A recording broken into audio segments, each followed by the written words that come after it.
probably like one of my biggest goals as a mom is to like, I want to raise, well, I always say this, and especially in the context of sport and how it gets out of hand. Like I am everything I put through the filter of, will this help them to be a healthy, happy 30-year-old? Because whatever sport you're playing, it's going to end. Whether you make it to the top, it will end. Whether you quit at 14, it will end. And so what are we instilling in you? What are you getting from this that's going to make you a healthy, happy 30-year-old?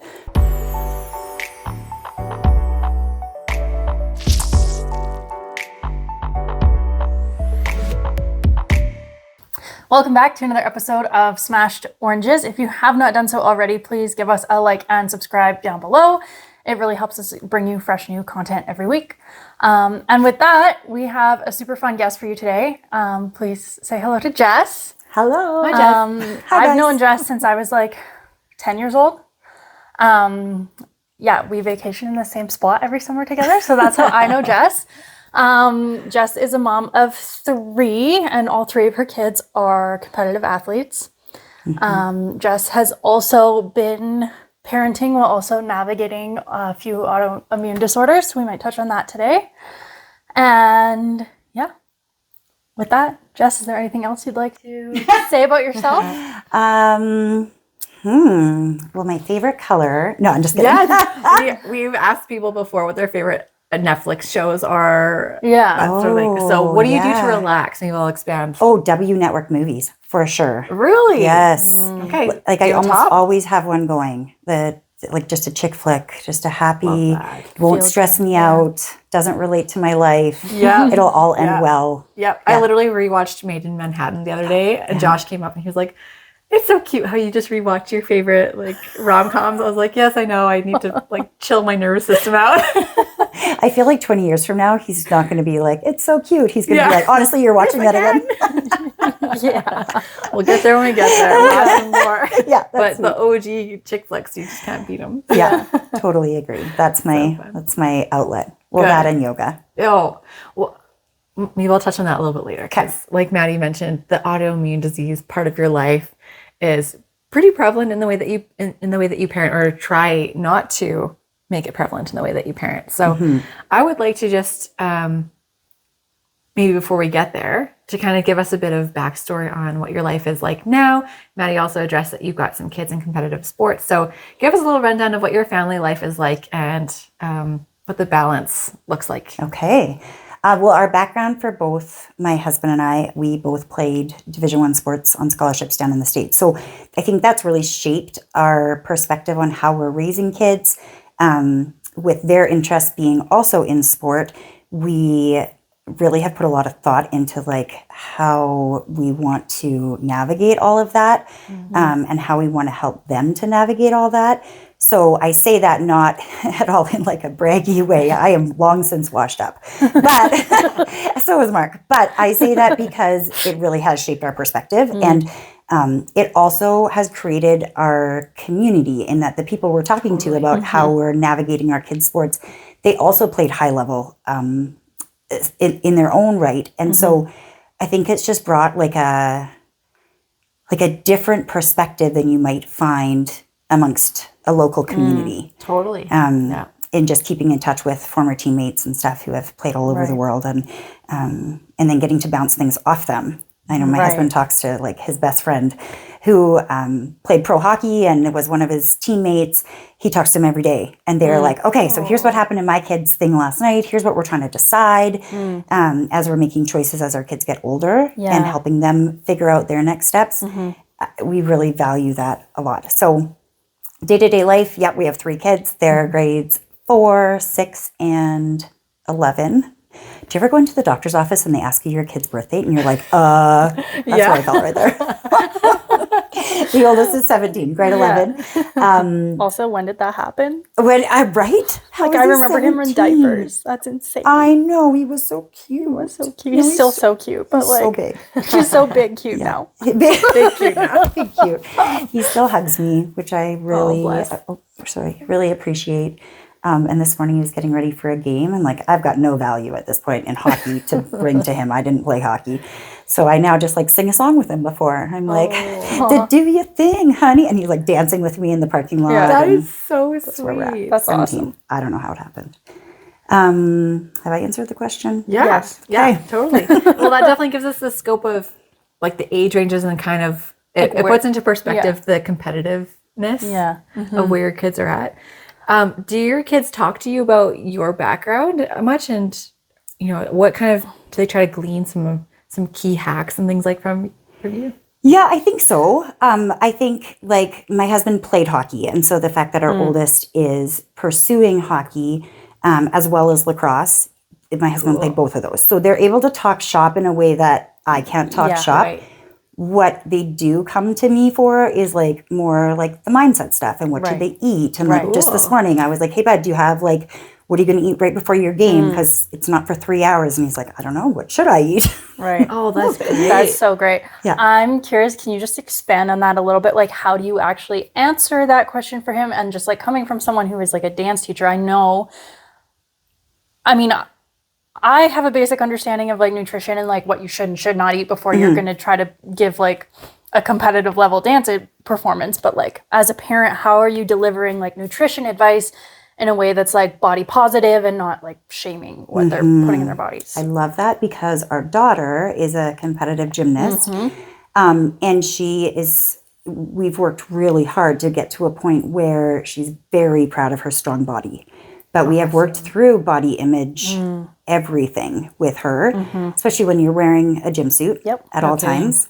And you're not the tiniest thing out there. So we really have shaped even just the way we speak in our house. We talk a lot about strength. We talk a lot about muscles. Like, oh, your jeans are tight? Yeah, it's because you've been squatting. Like your legs are getting big. And we embrace that. We actually have like a thing where we bring the scale down and everyone like loves to get on the scale to see how much stronger they've gotten. And as they put more pounds on, they've gotten stronger. And they love that. Yeah. Poppy had a little friend say something to her the other day, like, oh, you're so skinny, which is something that is never said to her, but she's fit. You're so skinny. And her middle brother jumped in and was like, she's not skinny. She's strong. And I was like, that. yes. Wow. It was just so second nature for him to say that too. I also love that he jumped in and said that, because I feel like, I don't know, what grade is he in? 6. Like what 6-year-old boy has like enough like understanding of like those things that he would just be like, no, like she's strong. Yeah. You know? Well, grade 6. But yes, still. Yeah. He is. They are learning that for sure. And their oldest is very, like he's like a pretty cool human. And I feel like he has made parenting easier on us because they watch him. And he has shaped them in a lot of ways. And he's been through his own journey in that, because he's not a tiny kid. He's big. He's 6'1" and 200 pounds. Like he is, which at this point in his life is paving a great path for him. Yeah. It hasn't always been that way because he's always been the big kid. Right. And that has been challenging at times. So I think he's been through enough that he can turn around and be like a really cool example for them. That's so nice. But as far as actual food, like we talk a lot about how, you have your more complex meal like a while before you're going to compete. And then we send like something just like a simple carbohydrate for before. So like today he took applesauce to have like right before his game or between periods if he just needed something like quick energy. Right. Yeah. Well, and I love that you say it in terms of energy and not like, oh, this has this many calories, so you should have that before you eat, or like there's no good or bad, this is what you should or shouldn't have, that sort of thing. It's just all in context of the sport and like the timing and stuff like that. And I think that's so important for just long-term knowledge of, okay, what's my day going to look like as, even as adults, like what am I expected to do today? Here's what I should do to fuel myself and our kids and stuff fueling like that. yourself. We like put it in that phrase, in that phrasing a lot. Yeah. And we don't ever talk about calories, like we never have. Also, Mark and I don't care about calories because we've always been, we're far less active now, but we've always been active. Yeah. We've always been trying to build muscle. So calories were never a thing. Like consume all the calories you can. Protein is what we're always like, how much protein have you had? Like, have you drink water today? Like focusing on those things. Quality of like nutrients more so over like, that's so cool. The numbers. So cool. Yeah. Okay, you touched on it a little bit, but I want you to expand on like how it sounds already like your kids have a really like healthy dynamic between the three of them. Can you share maybe some ways you've consciously gone about fostering those relationships. I appreciate that because that's probably like one of my biggest goals as a mom is to like, I want to raise, well, I always say this, and especially in the context of sport and how it gets out of hand. Like I am everything I put through the filter of, will this help them to be a healthy, happy 30-year-old? Because whatever sport you're playing, it's going to end. Whether you make it to the top, it will end. Whether you quit at 14, it will end. And so what are we instilling in you? What are you getting from this that's going to make you a healthy, happy 30-year-old? At the same time, I really want them to be each other's teammates. And so I always have like, I've drilled it into them that like they're each other's first teammates. Like you are your first team and your best team you'll ever have. But we do certain things like we do sibling suppers where like they eat at the table. They have to serve. I'll make the food, but they have to serve themselves up, eat at the table, and we're not there. Like we're in a different room or eating wherever. And it's so cool. Like they have to pick a game together and they'll play a game and they'll hang out. And it's like so cool to hear them talk and chitty chat. And sometimes and they fight. Don't get me wrong. Like they are not, it is still not siblings. Yeah, they are still siblings, but they are really close. They do really value each other. I think part of that was our doing. Sorry. And I think part of that, we had our oldest. And then like life threw us curveballs and we didn't have our next for 5.5 years. And in that time, our oldest like longed for siblings and he kept saying, I want a brother and a sister so bad. And he got to the point where he was like, Mama, can't you just go to the baby store? Like, can't you just go and get a baby? So when they came along, he just cherished them. And like to this day, he cherishes them. And then they followed suit. So they've seen how he has treated them, and then the middle treats the youngest, and then the youngest is a girl, so she takes care of her brothers. Right. So I think sibling supper. I think we do a lot of rewind. Like, oh, that sounded super harsh. Rewind, try again, and then I make like that like rewind sound, and then I literally make them say it again in like a nicer tone, or how could you rephrase that? I love that. So that they've like learned to talk kindly to each other and build each other up. Because I just really think that whole idea of like if you don't build them up in your home, the world is not going to do it. Yeah. Well, and it's apparent again in that example that you shared with your I was going to say 6-year-old again, but the grade 6-year-old standing up and saying, you know, like no, like she's strong. Like again with that such a natural cadence, the way that he just jumped in to talk about his sister. Like that's very evident in the way that it's just been over and over in the household.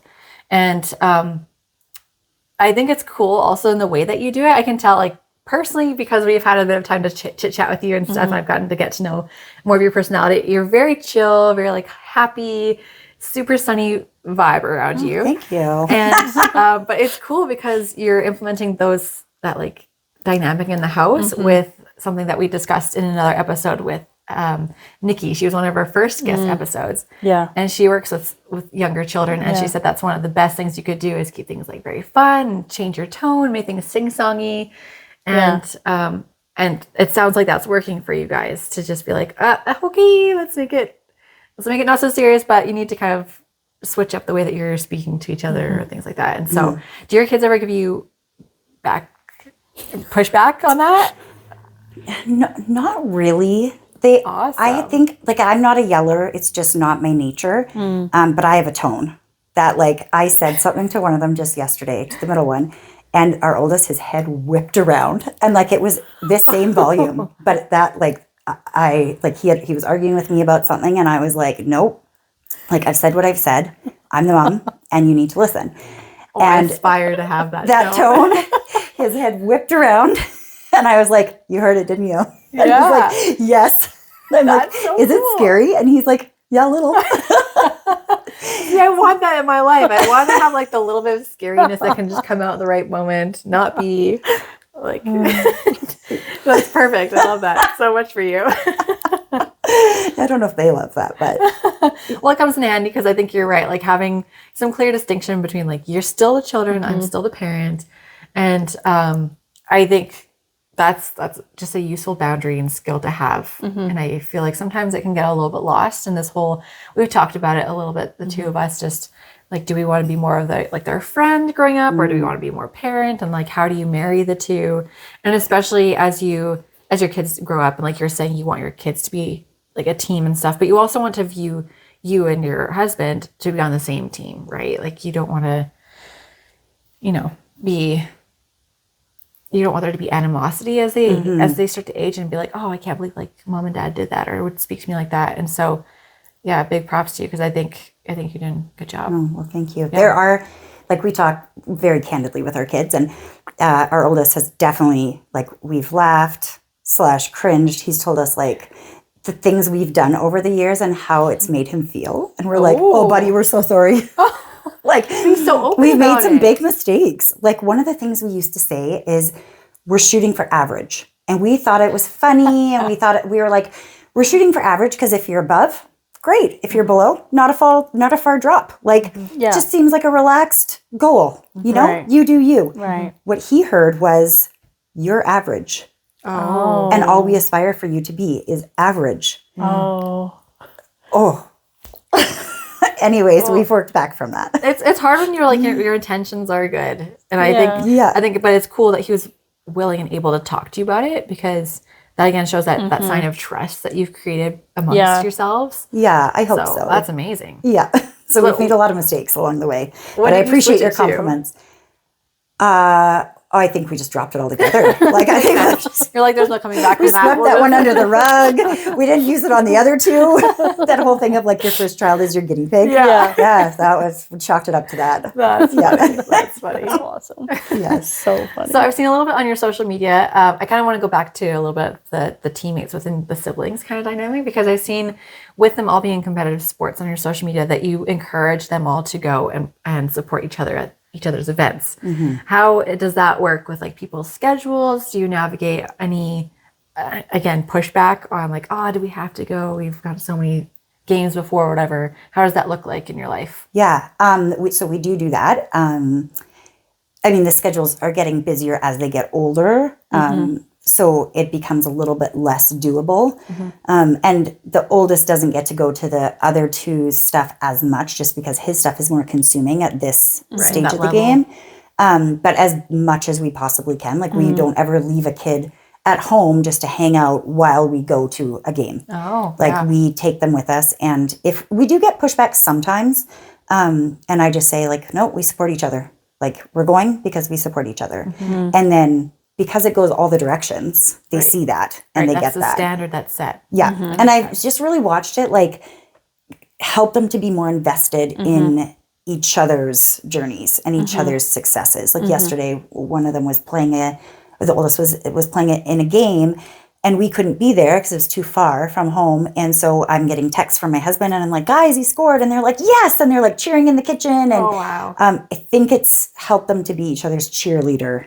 That being said, like often we'll bring a friend with them and they'll play and they're like half the time not watching the game. We're not saying like you have to sit here and study what's happening.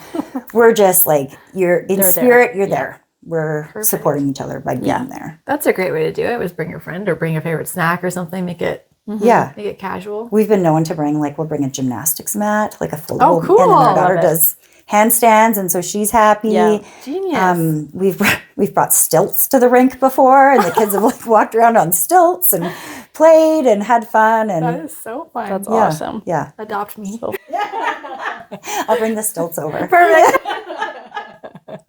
Oh, So gosh. neat. Awesome. So fun. So I wanted to make a little bit of a jump now. Yeah. I am really curious now because we, prior to starting the episode, we talked a little bit about your personal health issues over the years.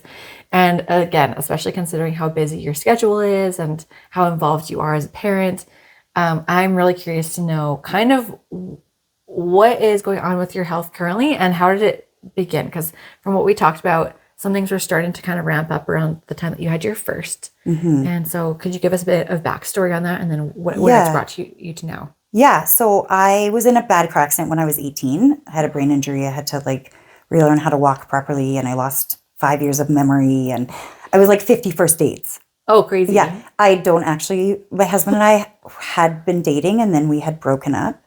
And to this day, like I have no recollection of us getting back together.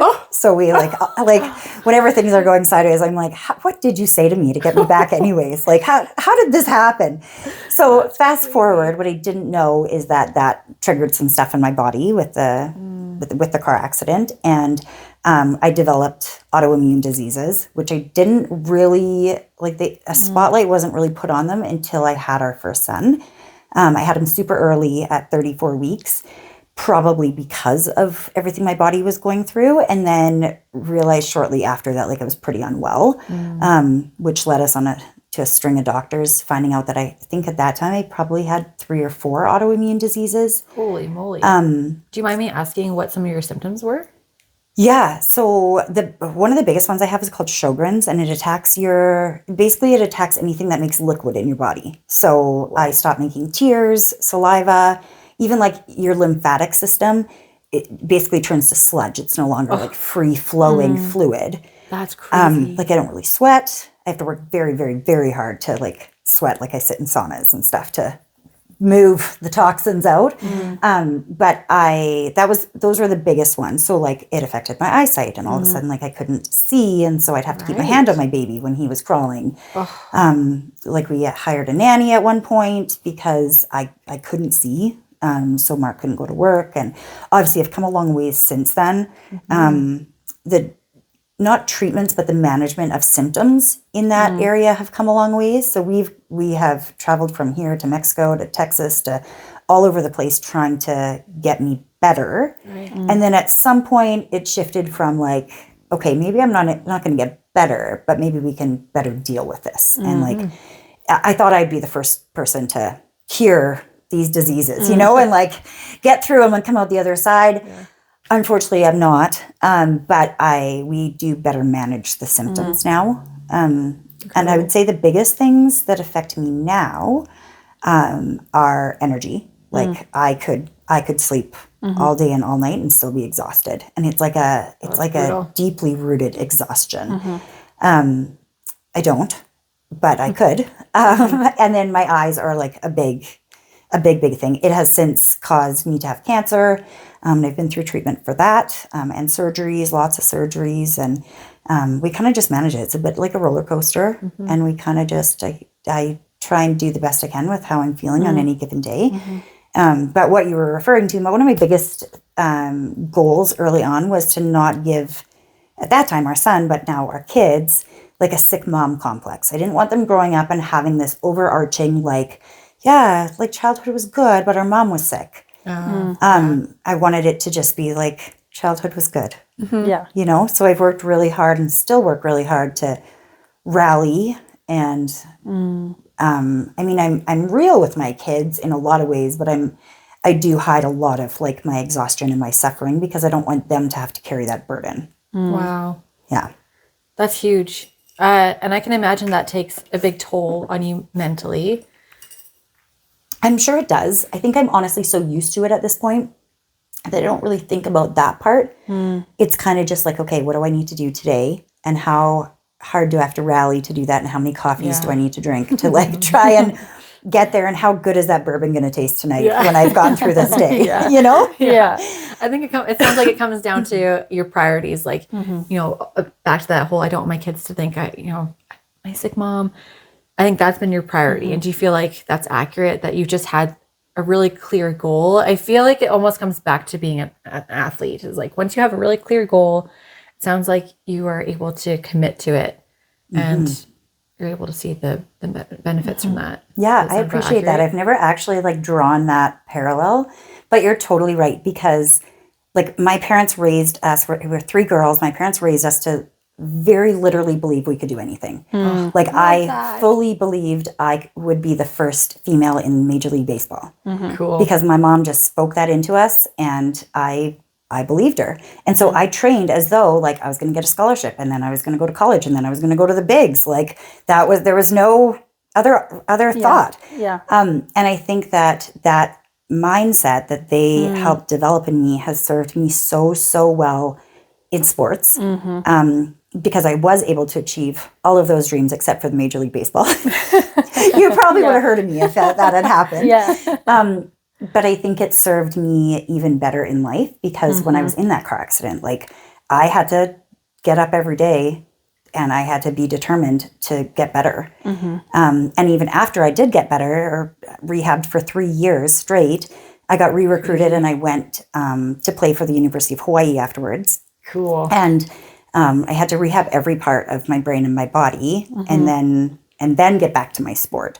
I think it's also helped me like through cancer and treatments every day and like how to just lock in to a I got this mindset and then go ahead and got this, you know? So you're totally right that has served me through all of these things. And it is like a day-to-day thing that I lock into what I want for the day. And, you know, it ebbs and flows, but my mindset stays the same. That's incredible. Do you think that mindset also plays into like why you have your kids in sports as well? Or like I have to say our kids have really paved their own path in sports, and that's something that's been really important to us. I think one of the first things we asked ourselves was like, why are we putting our kids in sports? Right. And that's different for everybody, given your experiences and what you did or didn't do. And for us, it's always been to help them be better humans. And meaning, like, I want them to learn how to be a good teammate. I want them to learn how to be humble enough to like praise your teammate. I want them to learn how to be a good leader and learn from other people, not just us. I want them to be able to learn how to work hard and learn how to lose and then pick yourself back up. And so much comes from sports. So I think, yes, we knew we hoped they would want to be in sports, but we've always said like, we just want them to find what they love. Like if they want to be a reader, great, read away. I hope you love it. And you can take that through your whole life. Right. So, but we did put them in all different sports so that they could figure out what they loved. So they've all done, even the boys did dance. The boys have done gymnastics. They've all done, Poppy has not played hockey because she does not want to. Fair. I think she spends enough time at the rink that she does not want to go back there. Fair enough. But she's clear on that. She's like, I don't need to try it to know I have no part in that. Totally. She can skate and I feel like that's good. You can hang with the family and family. But she's crushing it in gymnastics. She's crushing it in gymnastics. She's found what she loves. She tried soccer and she was like not even picking dandelions. Like she was like so far into the back 40 doing handstands that she wasn't even in the game. She wasn't even on the field. So we've tried all the things and just tried to let them find what they loved.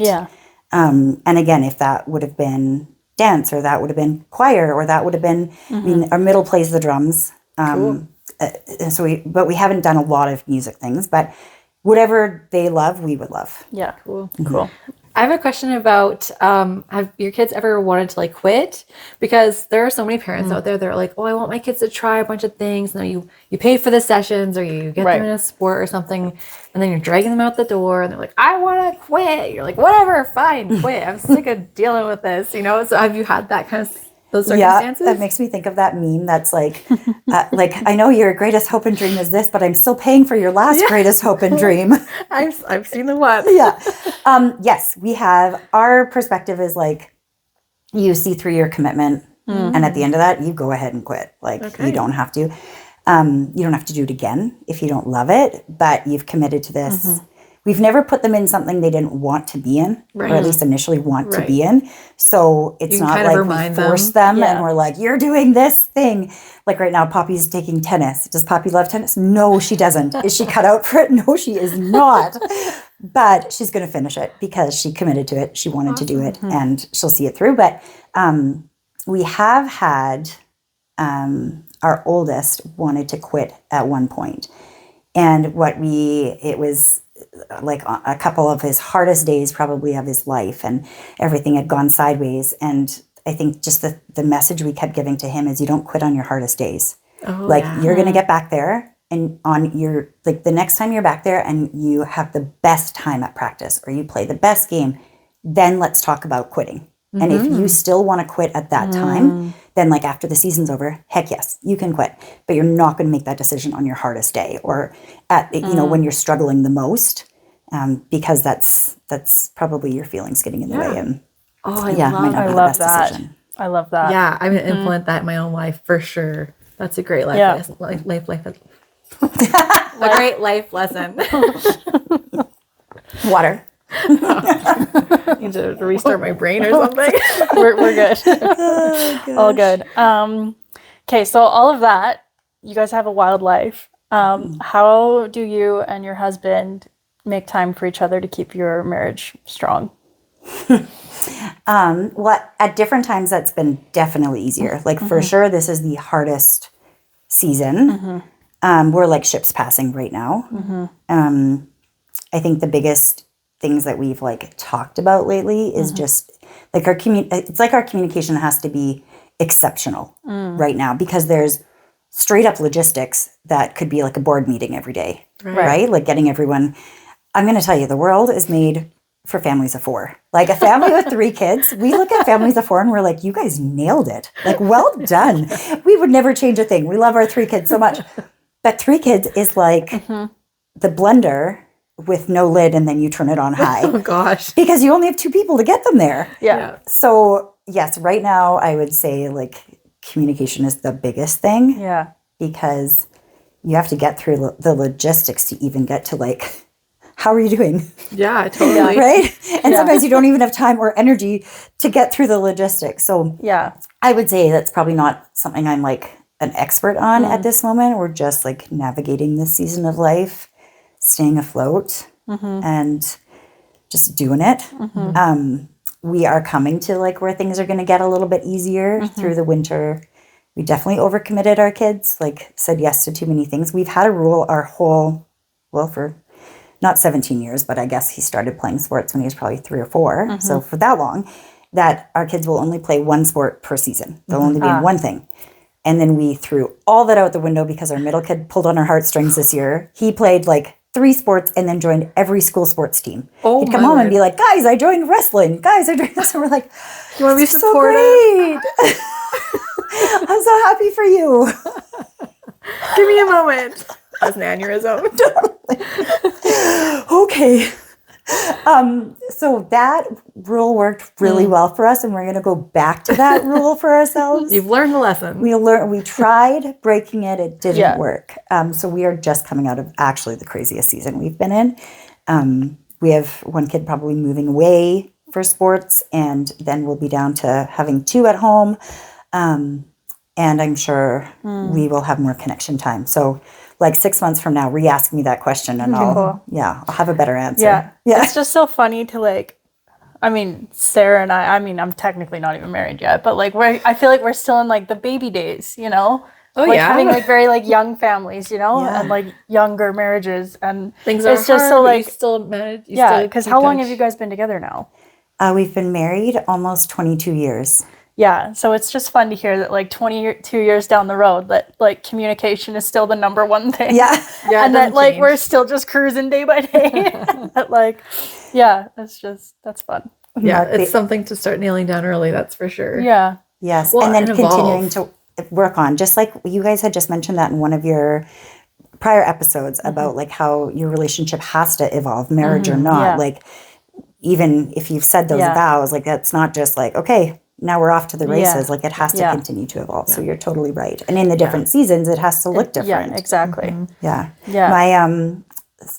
My wise old lady words to you when it comes to sports and having young kids, I would say if you're going to put them into activities, things get intense really, really fast. And they don't have to. The world will make you feel like you need to put your 5-year-old in the extra lessons, otherwise they're going to fall behind. They're not going to. Yeah. If you are fueling the engine of your kid's dream in whatever avenue it is, your kid will probably not achieve that dream because at some point they need to be fueling that dream. Right. I will support you. We will get you there. Right. We'll make sure you have the equipment you need, albeit like secondhand for as long as possible. Yeah. But we can't have the fire for you. You have to have the fire. And so this culture that has come to be, that is right now, tells you, you need to put them in all the extra. They're going to fall behind. They're going to fall behind. And what we've experienced and what we've seen firsthand is that they might fall behind in the moment. Like you might have a 7-year-old who doesn't make the top team because you didn't put them in year-round soccer or year-round hockey. Right. But by the time because they're 7, but by the time those kids are 14, the ones who are playing every day of their lives have burnt out, and a lot of them are quitting. Yeah. Right. And the 7-year-old who also skateboarded and did some hiking and like drew with chalk in the cul-de-sac and is happy and has had a healthy approach to whatever sport or activity they might love, they're probably peaking at that point. And so this message of like, you have to get intense and like dance. Oh, now you got to put them in the academy, or you got to put them in the elites, and like all these crazy words that you don't. Dance is the worst for that. It's like, Dance and it's the gymnastics worst. from what I've heard, hey? It's like, I don't know. Dance comps, like even like most sports, it's just like bronze, silver, gold. Call it a day. Dance, it's like bronze, high bronze, silver, high silver, gold, high gold, platinum, diamond, elite diamond. And it's just like, what? Where have we gone with this? I've noticed this on like friends' posts, and I'm like, this is a whole different language. Yeah, dance world is wild. It's wild. And there's no governing body. So like every competition has their own like language for like gold, silver, bronze. yikes. Yeah. So as a parent, you get just like totally swept up in it. Yeah. Well, and I mean, I've been on the other side of it too. It's like working Totally. in the dance world. It's like as a coach and an instructor, I can second what you're saying. It's like the kids who jump in at like 8, 9, 10 and like actually want to be there because they want to be there and like they want to learn, they want to get better. I find they stick it through all the way to the end. Or like, kids that start dancing when they're 12 like end up with careers in dance later in life because they're not burnt out yet. Right. And it's something that they want to do, and something they becomes like a part of who they are instead of, oh, mom signed me up for this and I have to. Not go always 5 the times a case, week. but like I have seen that. Yeah. Yeah. No, I get that. It's like anything. If you want to do it, you're going to do a better job. Yeah. Right? Like if it's you driving the train. Yep. Yeah. Similar to like the kids who are like 3 and 4-year-old dance or soccer, any of the things. Like to me, that's like having a first birthday party for your baby. It's not for them. It's for you. Yeah. And power to you. Like I did it. There is zero judgment coming from here. But like that doesn't develop anything in them that they need. It's like did you ever do 6-month swimming lessons with your kids? Yes. Like at 6 months old? Yes, it was. No. It was for me to be comfortable with him in the water. Okay, fair. Well, by the time we were done, Yeah. I realized that like that was the only thing I actually got from that. Yeah. Oh, and that's valuable. Yeah. I got cold and grossed out by all the hair on the floor in the change room. And like my baby, and I was like, how do I change her diaper? She's like shivering in the pool. Totally. I thought it was horrible. But those are the things you do, like, basically it's for you, right? And I think the same thing for like putting them in when they're so cute in their little dance costumes. Like they don't remember it, B, like really learn very much. Yeah. So, but that's a really good thing to mention. I really appreciate that perspective because it's all ego, like for a lot of things with parents, right? Like sometimes we put kids in things or we expect a certain standard out of our kids because it's our ego that might suffer if they don't. And so what's some words of advice that you could give to younger parents, younger families to maybe not have their ego involved so much and help their kids build some resilience and learn some skills in a way that's purely for them? Well, that's a good question. I think one of your podcasts that I was just listening to I think it was about marriage, and you were talking about the list that you came up with that you wanted for a future partner. I was thinking to myself, what was my list? And the only thing I can remember from my list that I had with my best friend was he has to be able to throw a football better than me. You're like, that's all I need to know. Right? Which is ridiculous. But it speaks to where my mindset was then. I met my husband when I was 17. Yeah. So I was in the height of my athletic career, and I was intense. Yeah. He was intense. We were driven for what we were passionate about and where we wanted to go. Our parents were not going outside to see who could throw the football better than each other. They were not the ones who had that intensity. Right. And I think that's what I've learned through parenting kids through sports is that a lot of the times it's the parents who have the intensity. And you got to go back to, why are you putting your kid in sport? Are you putting them in sport because you want them to have that end goal? Because that's driven by them. Yeah. You have no control over that, really. You can pay for all the extra lessons you want. You can make them play as much as you want.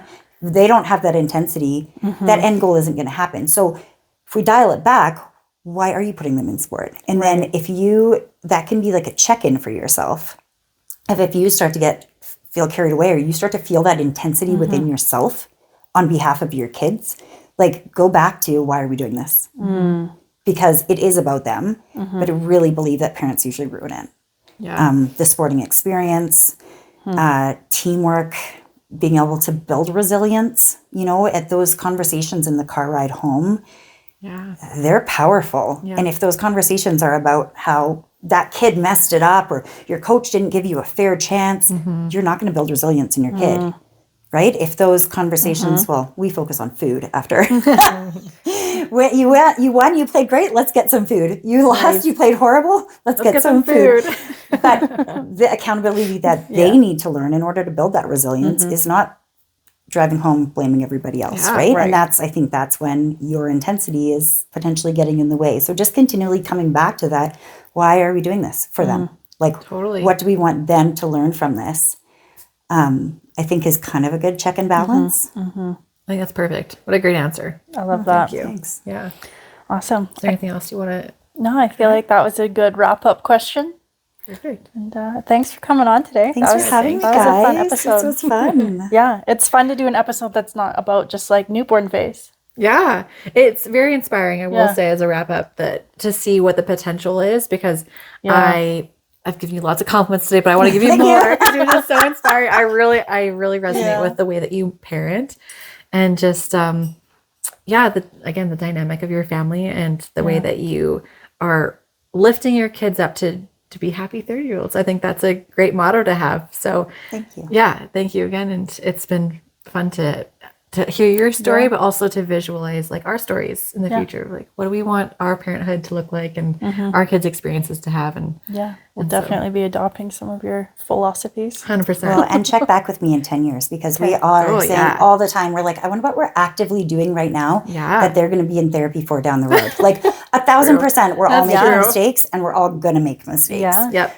But we're trying our best. Yeah. I mean, your oldest will be 27 in 10 years, so you could even be in like I was 27 when Arden was born, so you could be grandparent stage too by then. Yeah. I'll let you know what he's That'll be a whole other ball game. Yeah, it's a wild thought. Yeah. That'll be weird for me. Yeah. When you start to see other families grow up and you're like full on adult yourself. Yeah. Arden will be babysitting them. Yeah, see, there you go. Yeah, exactly. Arden will be and the circle continues. 12? Yeah. Almost 12. I was babysitting at 12, so that checks out. Yeah. For some reason, I just can't picture Arden babysitting. I feel like I don't know. Maybe bounce off the walls. It'd be a good time. It's a stretch. You got a lot of joy between now and then. Yeah. Love that. So well, fun. thank you again, Jess, so much for joining us. And thank you guys for joining us for another episode. Please give us your feedback, thoughts, and feelings. And we will catch you in the next one. Thank you. Much love. Bye. Bye, guys.